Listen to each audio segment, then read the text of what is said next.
Bonjour les amis, bonjour à tous. Alors, bienvenue dans une coupe sentimentale. Nous allons explorer toutes les coupes que nous pouvons faire avec nos 22 arcanes majeures du tarot. Et rien qu'avec déjà nos 22 arcanes, nous avons, je crois, plus de 600 combinaisons possibles. Et à chaque fois, nous interpréterons cette coupe uniquement sur le domaine sentimental.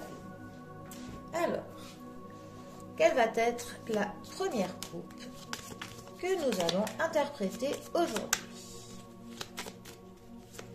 Donc évidemment, c'est de la voyance générale quand même, parce que cela s'adresse à tout le monde.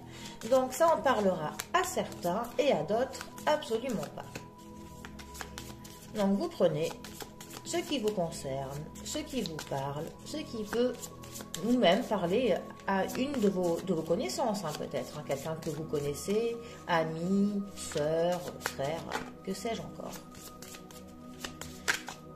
Alors, les sentiments. Alors, nous avons la carte de l'impératrice, qui est accompagné de notre diable. Alors, nous avons donc la coupe 3-15. Alors, notre impératrice accompagnée de notre diable. Alors, déjà, nous savons que l'impératrice représente la femme, une femme qui est quand même pleine de confiance, une femme que l'on dit épanouie, une femme belle, voilà, et notre diable qui effectivement lui représente la sexualité, et nous allons voir des choses un peu plus piquantes. Alors, déjà, la coupe 3-15. Si vous êtes seul, pour une femme, ça nous dit que c'est une période un petit peu délicate, parce que peut-être êtes-vous trop introverti et vous avez développé au cours de ces derniers mois une méfiance envers le sexe opposé. Peut-être avez-vous été trahi ou que l'on vous a utilisé, soit du point de vue sexuel, soit pour votre gentillesse ou votre naïveté. Vous avez beaucoup donné sans jamais vraiment recevoir. Et aujourd'hui, une forte dualité est donc présente en vous. Vous cherchez d'une part le contact, mais et d'ailleurs vous avez une volonté forte de sortir de votre timidité. Mais d'autre part, vous n'avez pas vraiment envie de rencontrer quelqu'un parce qu'il y a encore de l'appréhension. Et cette méfiance, il faut vous en débarrasser parce que sinon, effectivement, ça va être dur pour retrouver quelqu'un.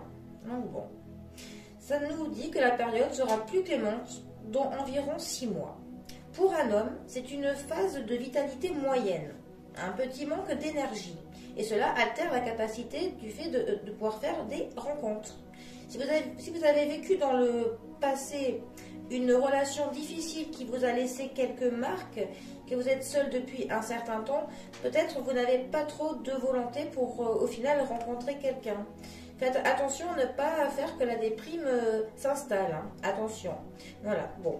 Ça nous dit pour les hommes que ça peut durer encore environ 4 mois. Prenez patience et considérez qu'il est parfois important de laisser place à des moments de solitude, d'introspection et de calme intérieur. Alors, si par contre vous êtes attiré par quelqu'un que vous venez de rencontrer, pour les femmes, ça nous dit d'emblée que votre attitude méfiante va poser des problèmes. Malgré des sentiments forts, vous aurez tendance à refouler vos pulsions. Donc si vous voulez laisser une chance à cette relation, il faudra passer au-dessus de vos inhibitions. Il est possible que la personne qui vous attire ne ressente pas la même chose pour vous. Il faut envisager le fait que vous soyez trompé à son égard. Bon. Mais dans la majorité des cas, ces histoires n'aboutissent pas. Elles restent virtuelles ou plutôt mentales ou ne démarrent pas. Mais bon. Vous savez, en tout cas, il va essayer de surmonter un petit peu cette barrière que vous mettez, en fait, que vous érigez vous-même.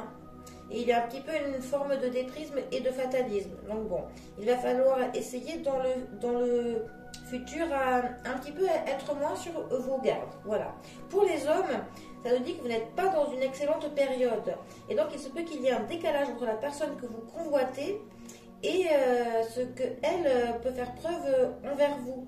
Il est fort probable que malgré vos charmes, vous ne soyez pas physiquement à son goût. La relation risque de s'arrêter rapidement.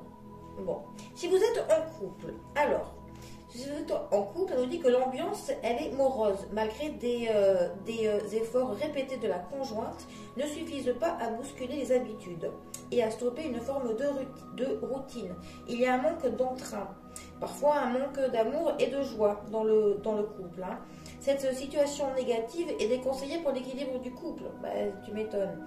Donc il faut rapidement changer les choses pour éviter la déprime possible chez les deux conjoints et particulièrement chez la femme. Il faut prendre conscience que l'on n'est pas seulement un papa ou une maman ou un modèle semblable à celui de ses parents, que l'on peut créer sa propre vie affective et sortir de ses sentiers battus. Si vous êtes en période de conflit dans votre couple, alors ça nous dit que même si vous n'en discutez pas, la sexualité peut poser des problèmes dans votre couple. Le manque de régularité en ce moment est très net. Une banalisation de cette énergie s'est mise en place déjà depuis quelque temps. Il faut absolument rétablir cette fonction. La consultante doit s'investir davantage, malgré un manque de désir passager. Même si ce n'est pas facile, les deux partenaires doivent essayer de dialoguer à ce sujet. Il faut casser la routine et tenter d'étonner l'autre. Des possibles soucis d'argent ou d'habitat peuvent en ce moment préoccuper les conjoints, générer une ambiance un peu tendue et ne pas favoriser le rapprochement sexuel. Cela ne doit pas mettre en cause un couple qui s'est forgé sur la régularité, la solidarité et la volonté de durer. Il faut relativiser les choses et la conjointe est la mieux placée pour le faire. Ensuite, si vous souhaitez rompre ou divorcer, la coupe 315 n'indique pas de rupture ou de divorce. Au contraire, c'est une association qui marque la continuité, voire une certaine routine. Dans la majorité des cas, la conjointe cherchera à stabiliser l'union, à récupérer la situation et elle y parviendra. C'est elle qui mène le couple. Dans la plupart des cas également, les enfants, la famille et le foyer sont un pôle de sécurité, de stabilité, qui est rarement remis en cause.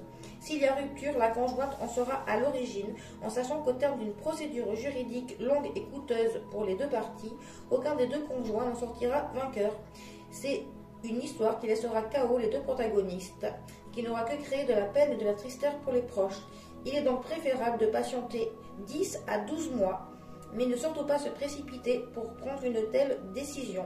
Si vous êtes par contre en pleine séparation ou que vous venez juste de rompre, les menaces de rupture sont là, mais n'aboutiront pas. L'un des conjoints essaye de faire réagir l'autre. Des problèmes de sexualité et de routine empoisonnent le couple. Il est urgent de réagir. La morosité n'est pas un bon. Bon, et bien voilà. Si jamais certains d'entre vous veulent un peu plus de détails sur cette coupe, parce que cela leur a parlé, qu'ils veulent en savoir un peu plus, notamment sur la vie sexuelle, je pourrais, dites-le moi dans les commentaires, vous donner un peu plus de détails à titre personnel. Il n'y a aucun souci. Voilà. Bon, j'espère que ce nouveau format de Une coupe sentimentale vous a plu. Dites-moi ce que vous en pensez. Et moi, je vous dis de passer une bonne soirée et à bientôt pour un prochain tirage. Allez les amis, à bientôt. Bisous à tous.